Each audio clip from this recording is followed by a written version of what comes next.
Abi Amrin Asy-Syaibani wasmuhu Sa'd bin Iyas radhiyallahu anhu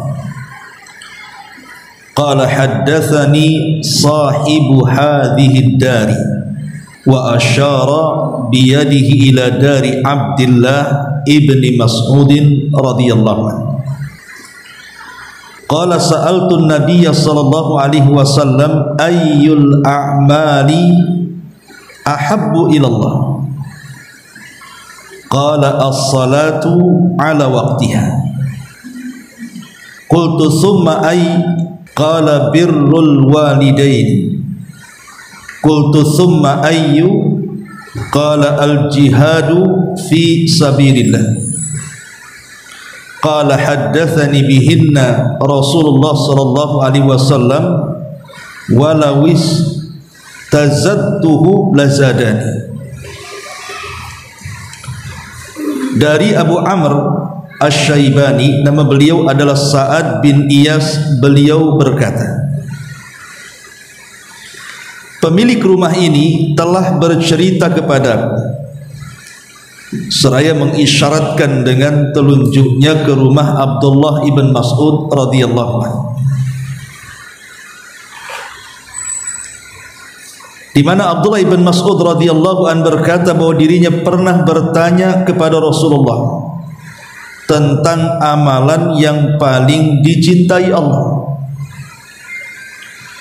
Maka Nabi sallallahu alaihi wasallam menyebutkan, pertama, mengerjakan salat sesuai dengan waktu-waktunya. Kemudian Abdullah ibn Mas'ud berkata lagi, kemudian apalagi wahai Rasul? Kemudian yang kedua, berbakti kepada kedua orang tua. Kemudian Abdullah ibn Mas'ud bertanya lagi, lantas apalagi wahai Rasul? Yang ketiga, berjihad di jalan Allah subhanahu wa ta'ala. Abu Mas'ud berkata, Rasulullah menyampaikan itu semuanya kepada, seandainya aku minta ditambah keterangan lagi selain itu, tentu Rasul akan menambahnya. Ma'asyiral muslimat yang dimuliakan Allah subhanahu wa ta'ala, hadis ini menjelaskan kepada kita tentang tiga amalan mulia yang tiga-tiganya sangat dicintai Allah subhanahu wa ta'ala. Yang pertama, Nabi sallallahu alaihi wasallam ketika ditanya, amalan apa wahai Rasul yang paling dicintai Allah subhanahu wa ta'ala, beliau mengatakan as-salatu ala waqtiha, salat tepat waktu. Tentu mendapatkan kecintaan Allah subhanahu wa ta'ala adalah sesuatu yang sangat diangan-angankan setiap kita kaum muslimin. Karena kalau Allah sudah cinta kepada kita, berarti hakikatnya memang kita mencintai Allah. Tapi kalau seandainya kita yang mencintai Allah subhanahu wa ta'ala, belum tentu Allah cinta dengan kita. Boleh jadi karena kecintaannya salah kepada Allah. Tapi kalau seandainya Allah cinta kepada kita, sudah barang tentu kita benar saat mencintai Allah subhanahu wa ta'ala, makanya Allah cinta dengan kita. Makanya ada istilah, walaysa sya'nu an tuhib walakinna sya'na an tuhab. Bukanlah perkara itu bagaimana engkau mencintai, tapi perkara itu bagaimana engkau bisa dicintai. Karena kalau mencintai, orang yang kita cintai bisa menyambut cinta kita atau bisa menolaknya. Artinya pilihannya bukan kepada kita tetapi kepada orang. Tapi kalau orang yang mencintai kita, berarti pilihannya ada pada kita. Apakah kita mencintai dia ataukah tidak mencintai dia? Lebih mudah maksudnya. itu kepada sesama makhluknya. Tapi kalau kepada Allah Subhanahu wa taala tentu akan berbeda. Kepada makhluk saja, kalau seandainya ada orang yang mencintai kita, ibu mencintai suami atau suami mencintai ibu, maka orang yang mencintai itu biasanya rela berkorban untuk orang yang dicintai. Lah ketika Allah Subhanahu wa taala mencintai hamba-hambanya, maka Allah Subhanahu pun sama, bahkan mungkin lebih dibandingkan makhluknya, karena dia akan memberikan sesuatu di mana orang yang dicintai Allah Subhanahu wa taala pun akan mendapatkan kecintaan seluruh makhluknya. Sebagaimana hadis yang ma'ruf, innallaha idza ahabba 'abdan ibtala, innallaha idza ahabba 'abdan nadahu Jibril. Allah itu kalau cinta kepada seorang hamba, maka Allah akan panggil pemimpin para malaikat, Jibril alaihi salam. Kemudian Allah akan mengatakan kepada Jibril, ya Jibril, inni uhibbu fulanan fa ahibbah. Wahai Jibril, aku suka dengan si fulan, kata Allah, maka engkau harus suka juga dengan orang yang kusukai. Fa ahabbahu Jibril, maka Jibril pun mencintai hamba Allah yang Allah cintai. Cukup sampai di sini? Tidak. Maka Jibril kemudian akan memanggil para malaikat-malaikat yang lainnya dan mengatakan, ya malaikatallah, innallaha ahabba 'abdan fa ahibbu. Wahai malaikat-malaikat Allah, dimanapun kalian berada, Allah Tuhan kita sudah mencintai seorang hamba, maka kalian harus ikut-ikut juga mencintai hamba yang dicintai Allah. Maka semua malaikat cinta dengan orang yang dicintai Allah. Ketika semua malaikat dari Jibril sampai malaikat-malaikat di bawahnya mencintai orang yang dicintai Allah, maka Allah akan tanamkan kepada makhluk bumi agar mereka pun ikut mencintai orang yang dicintai Allah Subhanahu wa taala. Maka orang itu pun diterima dengan senang oleh makhluk-makhluk bumi yang ada di bumi. Itulah bentuk bagaimana beruntungnya orang-orang yang dicintai Allah Subhanahu wa taala. Maka malaikat akan cinta dengan kita, bahkan makhluk bumi pun dicintakan kepada kita oleh Allah Subhanahu wa taala. Lah salah satu amalan di mana Allah cinta dengan kita, kata Nabi sallallahu alaihi wasallam di sini, as-salatu ala waqtiha, salat tepat waktu. Itu amalan yang dicintai Allah Subhanahu wa taala.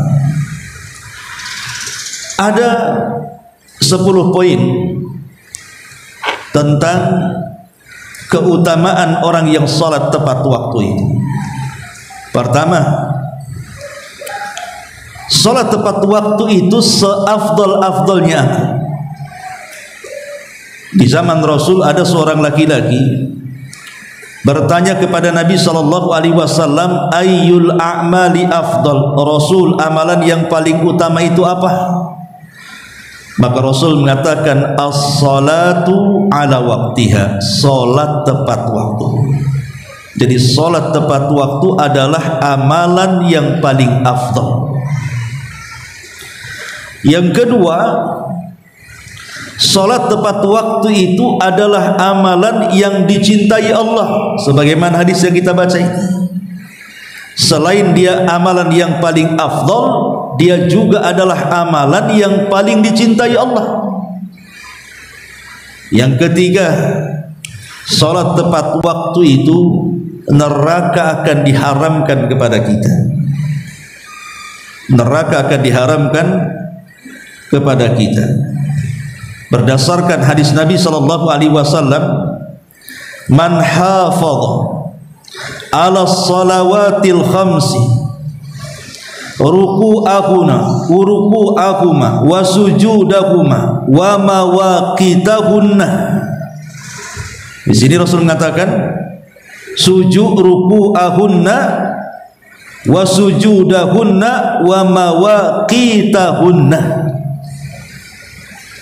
wa alima annahu haqqun min indillah dakhalal jannah aw qal wajabat lahul jannah aw qal hurrima 'alan nari.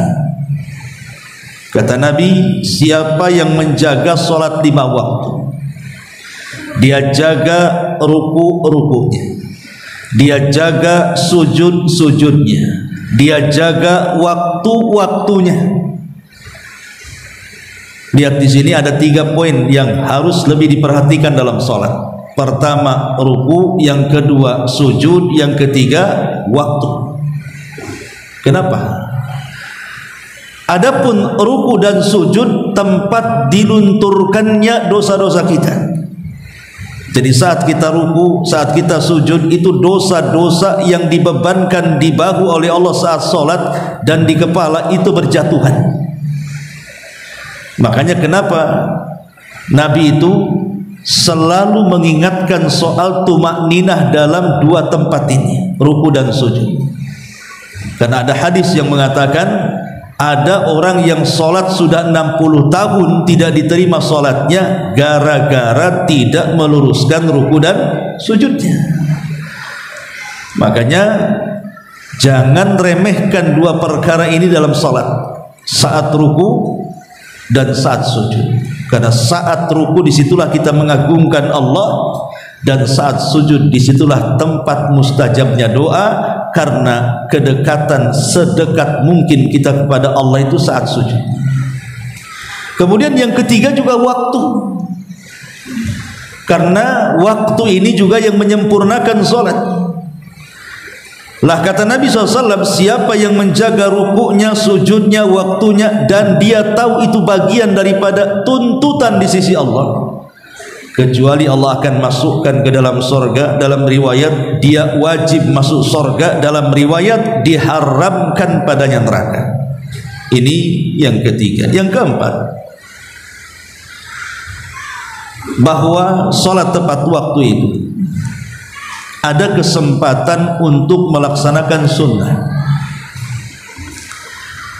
Sebab kalau seandainya kita mengakhirkan waktu, terkadang kita tidak disempatkan melaksanakan qobliyah kan? Karena langsung ke inti sholat wajib.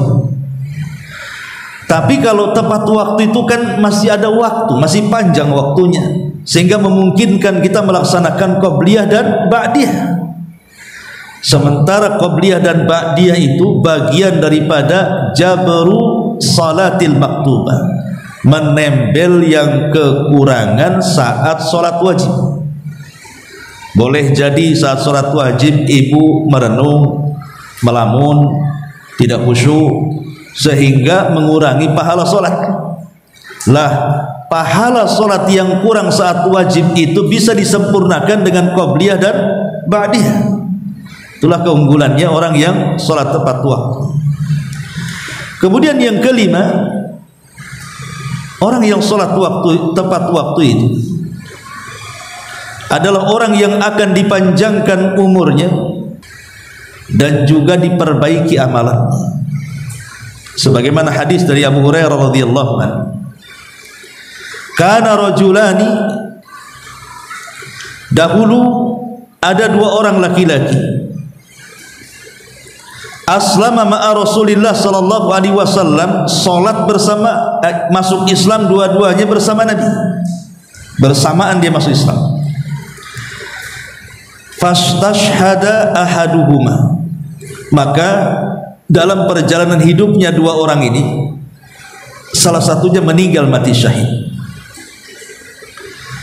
Adapun yang lainnya meninggal setahun setelahnya.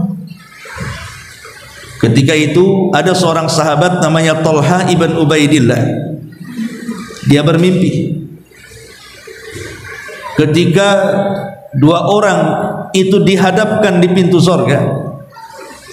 Rupanya yang mati setahun setelahnya lebih dulu masuk sorga dibandingkan orang yang mati syahid. Sehingga mimpinya diceritakan kepada Nabi SAW.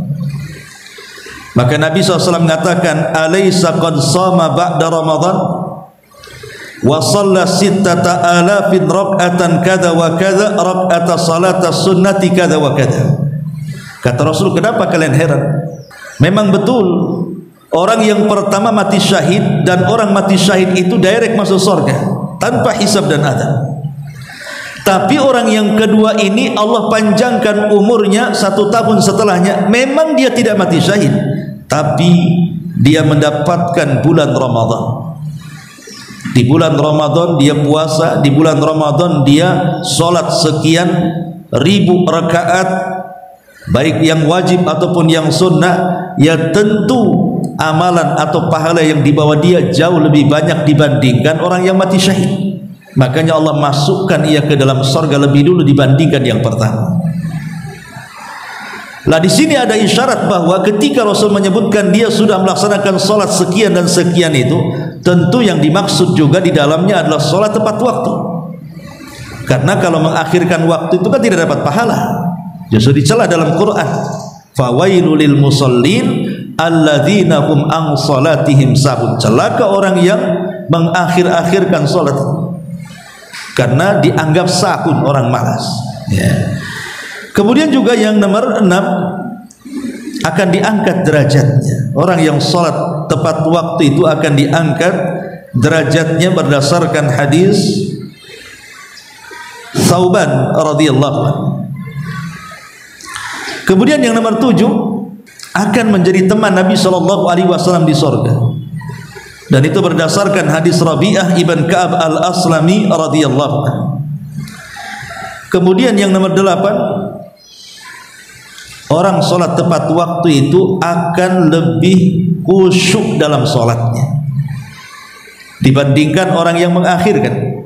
Karena orang yang mengakhirkan sholat biasanya kan cepat-cepat itu, dia modelnya kilat dia, karena takut hilang waktunya, makanya dia buat kilat khusus, yang penting selesai rakaatnya.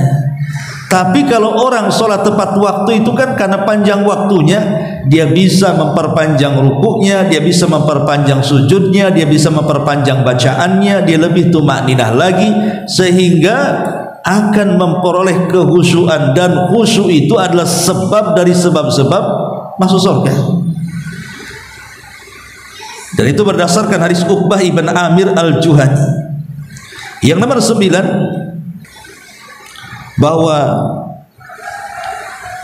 orang yang sholat tepat waktu itu, maka orang yang jauh lebih dekat lagi dengan Allah Subhanahu wa ta'ala. Dia lebih dekat lagi dengan Allah karena tentu dia lebih cepat menerima panggilan dibandingkan yang lambat kan. Ketika muazzin mengatakan hayya 'alas shalah, ini kan panggilan Allah sebenarnya. Allah memanggil lewat para muazzin supaya kita segera sholat sebagai bentuk kemenangan. Hayya 'alal falah. Orang yang bergegas dengan panggilan Allah Subhanahu wa ta'ala adalah orang yang jauh lebih dekat kepada Allah dibandingkan yang mengakhirkannya kan? Masalahnya banyak orang yang dipanggil, mereka tak terpanggil. Kalau seandainya ada orang yang jualan di depan rumah kita, anggaplah tukang bakso lewat, kita mau beli bakso, kita panggil bakso umpamanya kan, dia nyelonong saja, pada kita sudah kencang, maka ibu katakan apa? Tukang bakso, oh tukang bakso budek kan, itu ya. Nah, sama juga Bu, kalau seandainya ada muazzin memanggil azan suruh sholat, kok ibu ndak cepet-cepet, maka kita katakan ibu ini budak, ibu budak lah gitu. Karena nggak cepet panggilan, dia malah menjauh dari Allah Subhanahu wa ta'ala.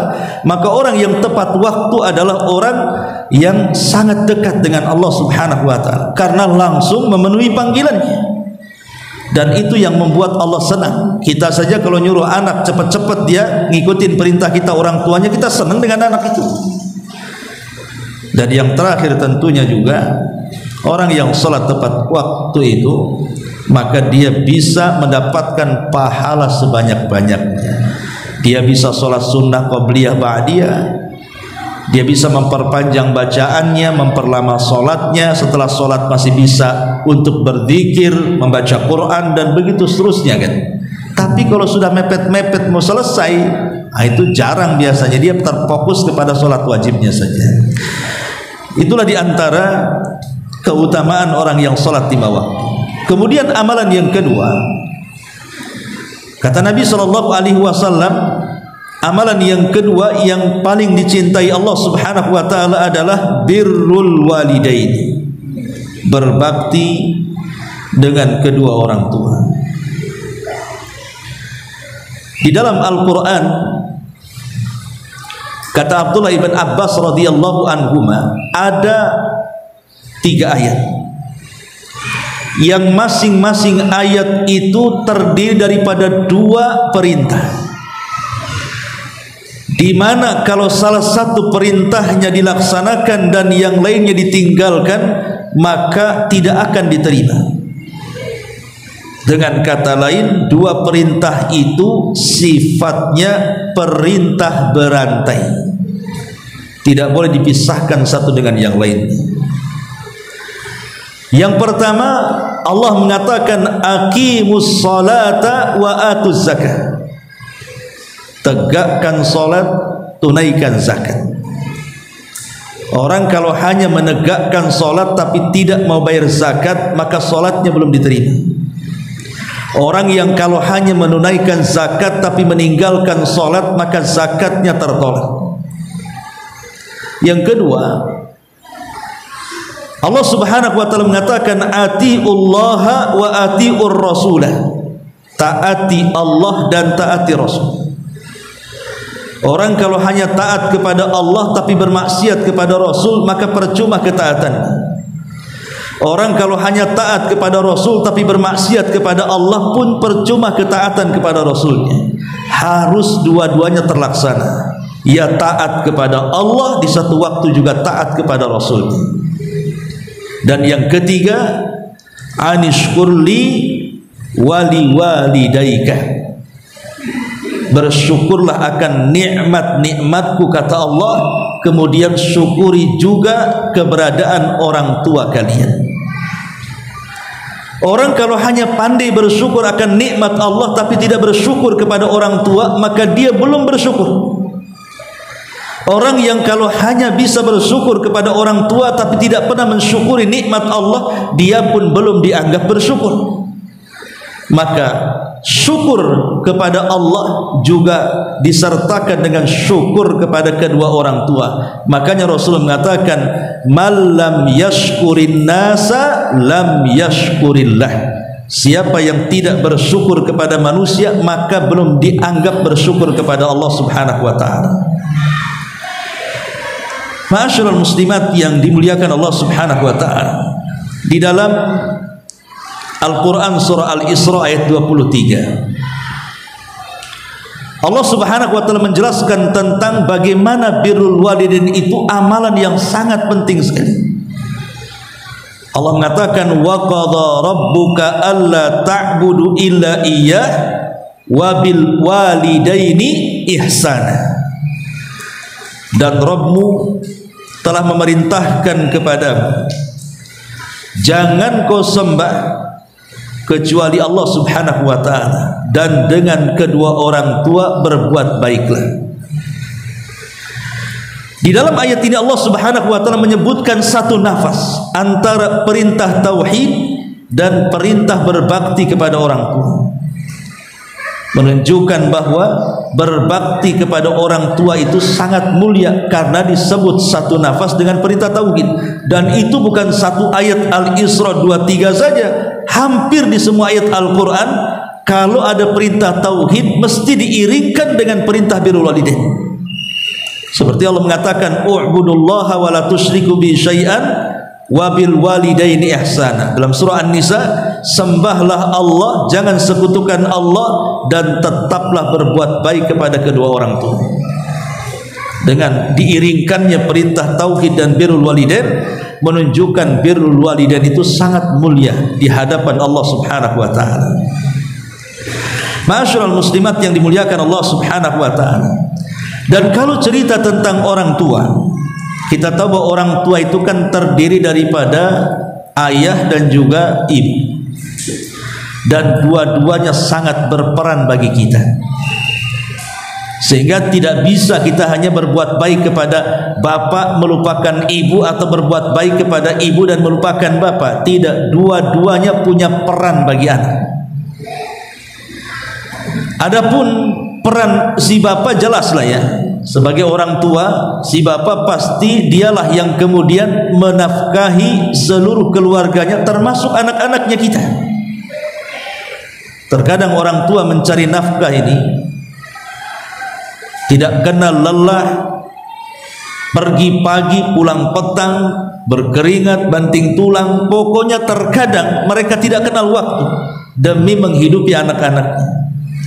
Dan mereka sekesal-kesalnya sama anak tetap aja kerja.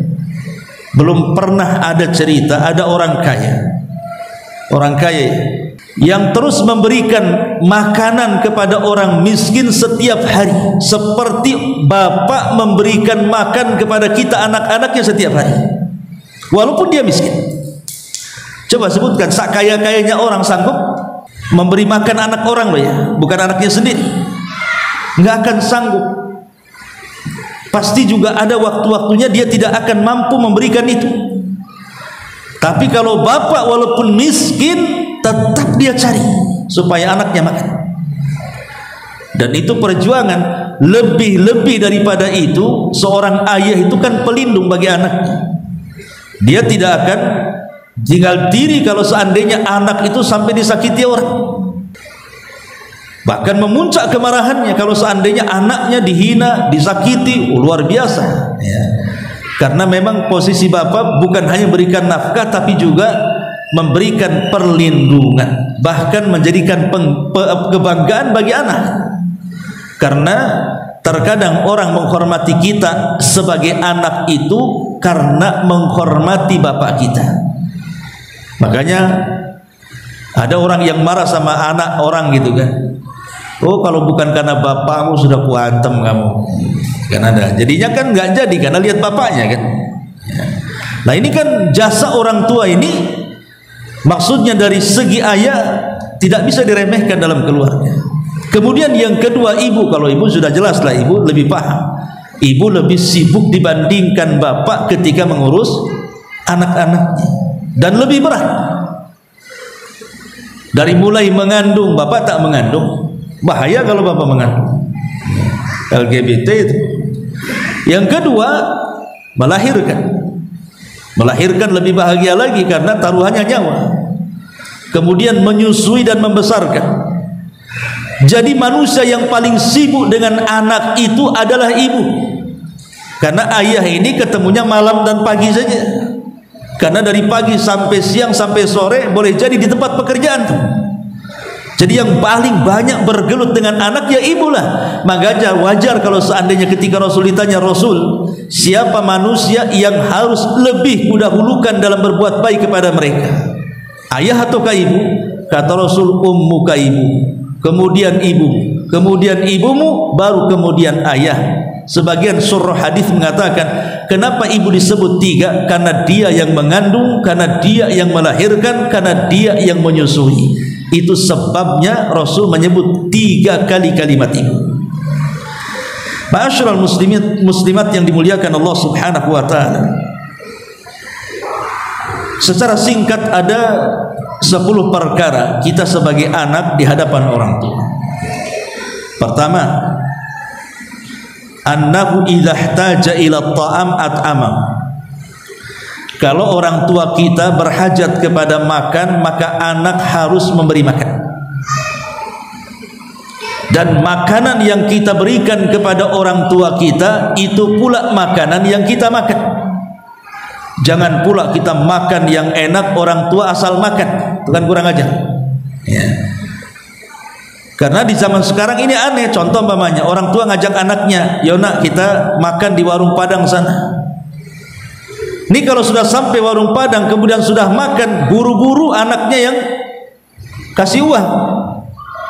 Kadang-kadang anak ini dia hanya memahami perintah saja. Saya kan disuruh ngantar ke warung Padang, bukan disuruh bayari nasi Padang katanya. nggak mau dia bayar. Kecuali kalau dia tidak mampu, lain ceritanya. Maka anaklah yang mentraktir orang tuanya. Betapa banyak anak-anak yang bisa mentraktir kawan-kawan sekantornya dengan makanan yang enak di restoran yang termewah, terkenal, tapi tidak pernah mengantarkan orang tuanya sampai ke tempat itu. Maka ini yang pertama. Yang kedua, idza taja ilal qiswati kasahu in qaddar alaihi. Kalau memang orang tua memerlukan pakaian untuk menutup aurat atau untuk perhiasan dan anak sanggup membelikan, belikan. Jangan pula anak pakai dasi, pakai jas gitu ya, sepatunya mahal luar biasa, orang tuanya pakai sendal jepit pula, pakai sarung yang 10.003, ya kan? Ini gimana gitu, nggak menghargai ya. Maka berikan mereka pakaian sebagaimana pakaian yang kita pakai. Kemudian yang ketiga, idza taja ahaduhuma ila khidmatihi khadama. Kalau salah seorang dari keduanya, entah ayah entah ibu kita ini, meminta bantuan, cepat bantu. Itu artinya berbakti. Ini mah enggak. Kadang-kadang kita ini ketika malas kemudian menolong orang tua, mengucapkan kalimat nanti atau apa gitu kan. Kalimat uf saja dalam Quran itu tidak boleh. Fala taqul lahuma uf. Jangan kau katakan uf. Uf itu 2 huruf, alif dan fa. Uf. Kata ulama tafsir mengatakan kalau ada kalimat yang lebih pendek dibandingkan uf, tentu Allah akan melarangnya juga. Ini yang ketiga. Yang keempat, idza da'ahu ajabahu wa hadarahu. Kalau orang tua memanggil kita, segera datang. Hadir badannya, segera datang dan hadir badannya, karena itu bagian daripada menjaga perasaannya. Di zaman Nabi pernah bercerita tentang kisah seorang laki-laki namanya Juraij. Ingatkan bu kisah Juraij? Saat dia sedang sholat sunnah, ibunya memanggil, ya Juraij, ya Juraij, kemari wahai Juraij, ibu memerlukan kamu. Tapi Juraij ini kan posisinya sedang sholat sunnah. Masalahnya Juraij ini tidak paham bahwa sholat sunnah itu bisa dibatalkan. Malah dia dalam hatinya berpikir, kalau saya batalkan sholat saya durhaka kepada Allah. Tapi kalau saya tetap saja sholat, saya durhaka kepada orang tua. Maka ditimbang-timbang, daripada durhaka kepada Allah, bagus durhaka kepada orang tua, katanya. Dilanjutkan pula sholatnya. Akhirnya ibunya masih memaafkan ya. Besok lagi dipanggil gitu lagi, besok lagi dipanggil gitu lagi, sampai berkali-kali. Emosilah orang tuanya, seolah-olah dia tidak memperhatikan perasaannya dan dia sibuk dengan ibadahnya. Dari situ ibunya mengutuk dan kutukannya menjadi sebuah kenyataan. Ingat, doa orang tua kepada anak itu mustajab, maka doakan anak-anak dengan doa yang baik. Ini yang keempat. Yang kelima, idza amarahu bi amrin ata'ahu ma lam ya'mur bil ma'siyati wal ghibah. Kalau orang tua kita memerintahkan kita dan perintahnya jelas ketaatan, maka laksanakan. Kecuali kalau perintahnya maksiat, jangan dilaksanakan, seperti ghibah dan yang semacam. Jadi kalau orang tua mengatakan nak sholat, sholat, nak ke pengajian sana ke pengajian, nak bersilaturahim silaturahim. Kecuali kalau seandainya orang tuanya nak belikan botol sana. Botol apa pak? Kecap atau apa? Botol khamr jangan. Kalau kecap ya beli saja kan itu. Jadi kalau perintahnya maksiat ya jangan, karena di zaman dulu pun, di zaman Rasul ada seorang sahabat namanya Abdurrahman ibn Auf. Sa'ad ibn Abi Waqqas. Sa'ad ibn Abi Waqqas ini saat masuk Islam. Saat masuk Islam, ibunya kan masih kafir. Kemudian memaksa Sa'ad, wahai Sa'ad, kalau engkau tidak murtad dari agama Muhammad dan kembali kepada agama moyangmu, maka ibumu akan bunuh diri kan. Sa'ad ini terkenal orang yang paling mencintai ibunya dan paling berbakti kepada ibunya. Ketika mendengar kalimat itu tentu menyayat hati Sa'ad, tapi Sa'ad tetap berpegang teguh dengan Islam sampai akhirnya ancaman bunuh diri itu betul-betul dilaksanakan. Ibunya tak makan selama 3 hari sampai pingsan, mogok makan. Ketika siuman, Sa'ad membisikkan di telinganya, wahai ibu, kalau engkau punya 100 jiwa, kau keluarkan satu-satu, kau paksa aku keluar dari Islam, demi Allah aku tidak akan keluarkan. Kalau engkau ingin makan ya makan, enggak apa-apalah, terserah. Akhirnya ketika sadar lapar makan juga.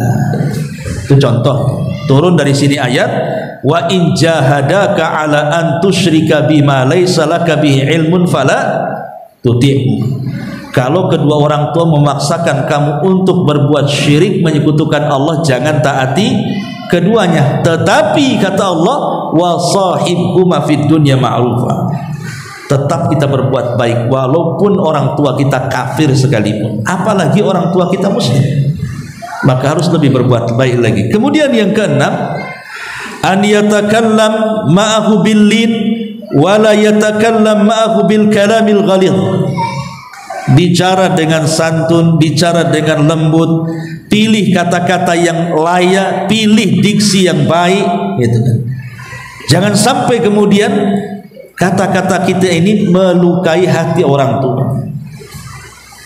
Makanya di istilah luka karena ucapan membekas seumur hidup, luka karena pukulan bisa terobat dalam beberapa bulan. Ya.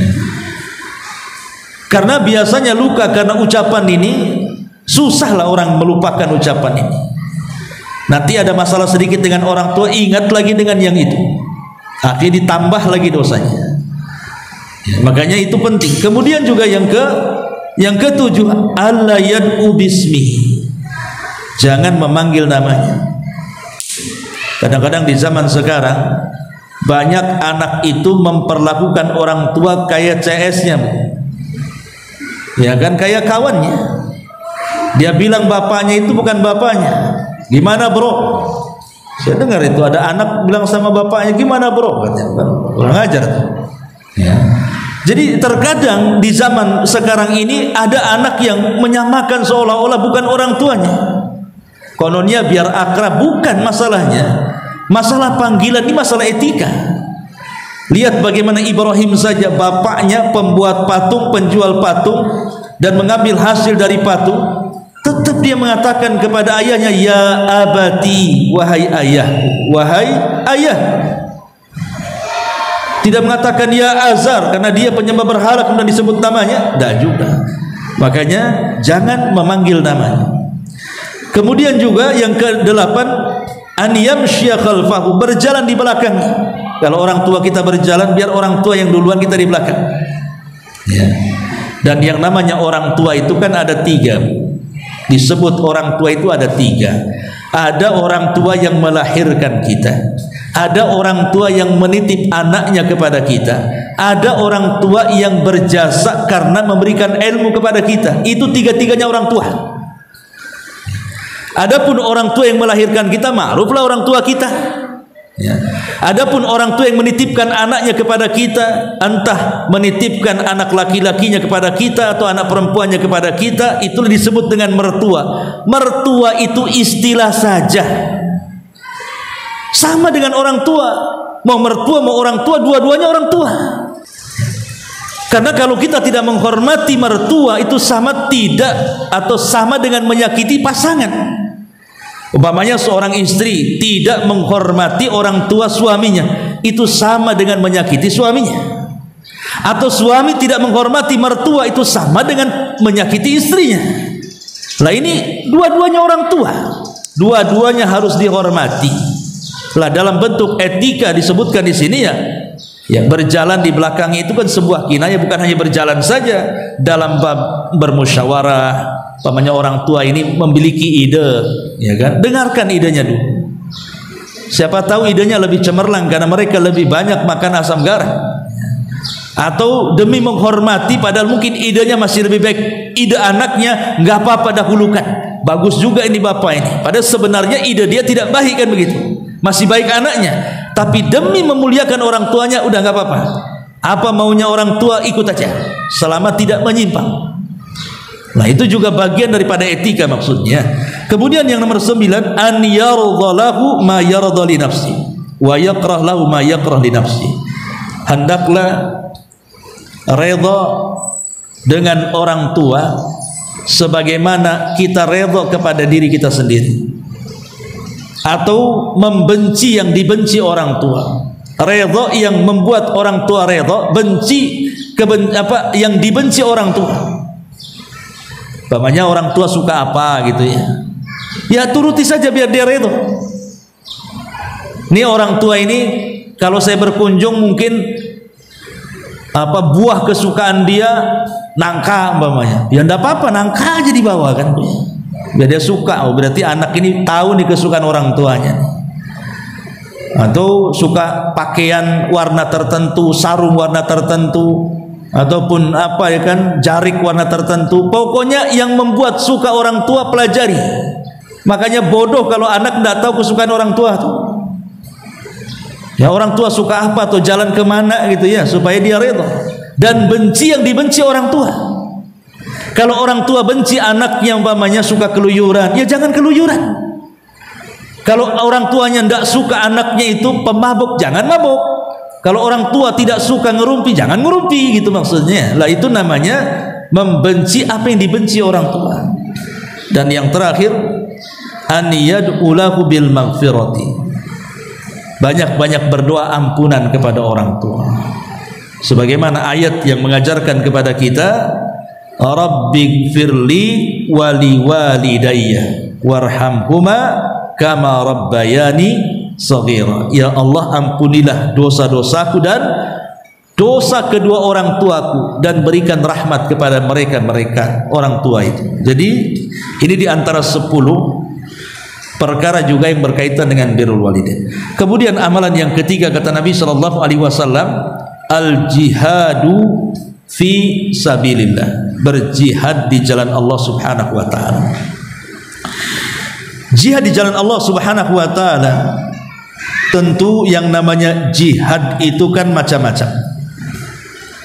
Pertama, ada jihad melawan hawa nafsu, dan ini yang paling berat. Berjihad melawan hawa nafsu ini paling berat. Karena Nabi yang mengatakan laisa syadidu bisur'ah wa innamas syadidul ladzi yamliku nafsahu indal ghadab. Orang yang kuat bukan orang yang pandai mengalahkan musuh saat bergulat, tapi orang yang kuat kata Rasul, orang yang mampu menekan hawa nafsunya saat memuncak amarahnya. Ini contoh, berat kan Bu? Ibu kalau lagi emosi se-emosi-emosinya ya, lagi marah sama marah-marahnya, entah sama suaminya yang mungkin kurang ajar, selingkuh dan yang semacamnya umpamanya kan. Untuk menahan lisan tidak marah gitu, untuk badan itu tenang menghadapinya, itu memang berat kan. Rata-rata ini kalau ada penyimpangan seorang ibu kepada suami, udah main labrak, main ini, main wah macam-macam kan. Memang berat menahan hawa nafsu, menekan hawa nafsu itu sangat berat sekali. Apalagi kalau sudah dikompor-kompori, makin pula menyala. Masih baik LPG juga masih jarang, jadi kurang nyalanya. Tapi yang jelas di sini bahwa bagaimana menekan hawa nafsu dengan jihad ini adalah afdalul jihad. Karena dengan menekan hawa nafsu tertekanlah syahwat kita. Dengan tertekan syahwat kita, banyak maksiat yang bisa kita hindari. Karena kan maksiat itu kan sumbernya syahwat. Ada juga syubhat setan kan itu. Tapi kalau kita bisa menekan syahwatnya dengan menekan hawa nafsunya, berarti akan banyak terselamatkan kita dari melakukan perbuatan dosa dan kemungkaran. Kemudian yang kedua, selain melawan hawa nafsu adalah melawan setan. Dan ini pangkal daripada syubhat. Lawan khutuwati syaitan, langkah-langkah syaitan. Kemudian setelah itu melawan orang-orang yang memusuhi kita, di antaranya orang kafir yang memerangi kita, atau orang-orang fasik ahli maksiat yang mengganggu kita. Itu juga diperlukan jihad kepada mereka. Itulah di antara 3 jihad: jihad kepada hawa nafsu, jihad melawan syubhat yang notabene dari setan, dan jihad melawan orang-orang yang memerangi kita, orang kafir, orang fasik, dan begitu seterusnya. Adapun keutamaan jihad sendiri itu memiliki banyak ya keutamaan, dan jihad itu kan ada 3 macam kalau tidak salah. Ketika seseorang berjihad kemudian mati syahid, maka syahid karena jihad itu ada 3 macam. Pertama, ada syahid akhirat. Yang kedua, ada syahid dunia. Yang ketiga, ada syahid dunia akhirat. Adapun syahid akhirat, ya di akhirat saja dia mendapatkan pahala syahid, tapi di dunia tidak diperlakukan seperti syuhada.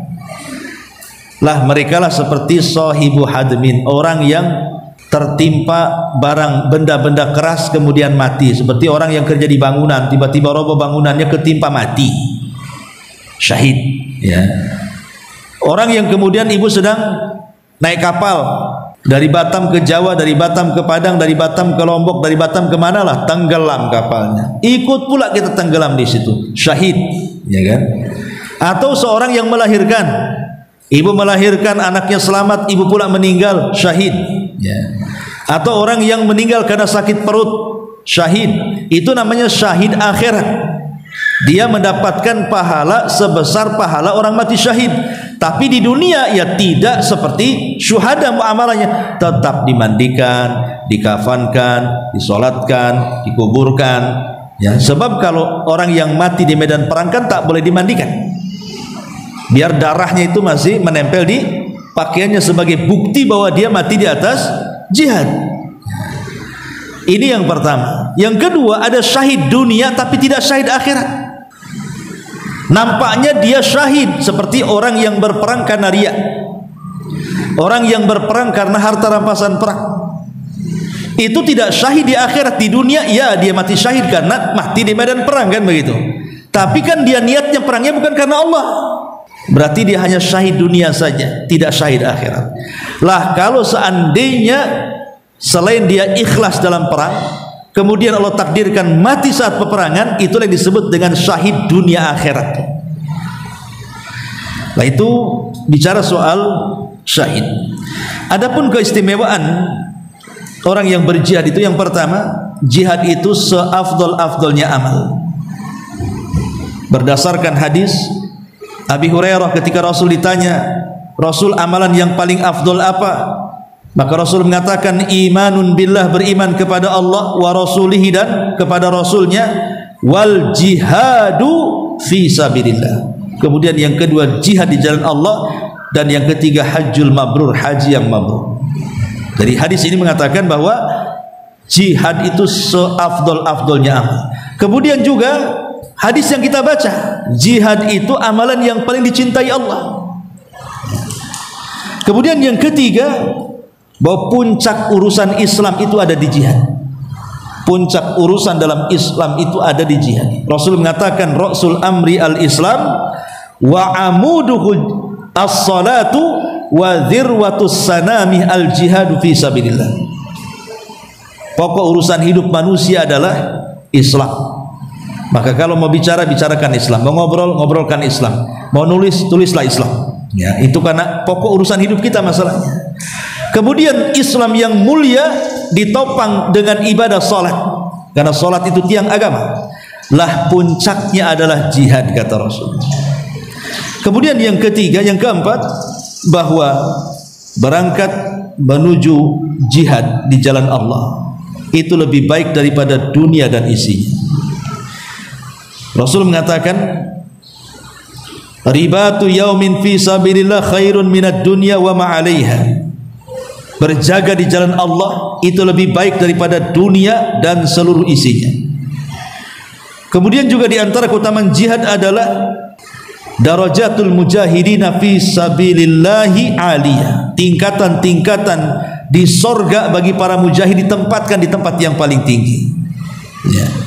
Dan orang yang mati syahid karena jihad itu akan mendapatkan 6 perkara. Pertama, diampuni dosanya saat dia meninggal. Yang kedua, diperlihatkan tempat duduknya di sorga. Yang ketiga, dijauhkan dari azab kubur. Kemudian juga yang keempat, diamankan saat peristiwa kiamat. Kemudian yang kelima, diletakkan piala di kepalanya. Dan kalau dia laki-laki, ya tentu laki-laki akan dikawinkan dengan 70 bidadari, dan dia akan berikan syafaat bagi keluarganya 70 dari kerabat-kerabatnya. Makanya lihat dahulu di zaman Rasul, yang dorong suaminya jihad itu istrinya. Berangkat bah.